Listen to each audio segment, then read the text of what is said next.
Welcome to McPlum, simple solutions served daily.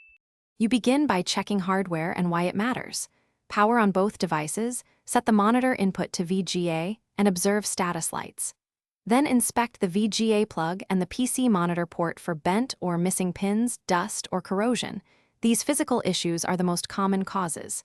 If you see damage, swap in a known good VGA cable or adapter. This step isolates cable versus device failure. Once done, note whether the monitor displays a signal or remains black so you can proceed logically. Next, you perform systematic tests to find the fault. Swap the cable to a different PC or monitor to see if the issue follows the cable or the device. Boot the computer in safe mode or with a generic driver so you can test low-resolution output. VGA can fail with unsupported high refresh rates or resolutions.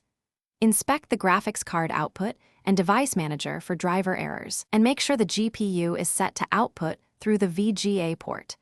These steps reveal whether software or hardware. To finish, repair or replace based on earlier findings.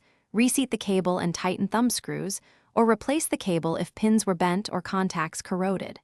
Update graphics drivers and reset display settings to standard resolutions to ensure compatibility. If the GPU or monitor port seems faulty, reseat the card or try a different output type.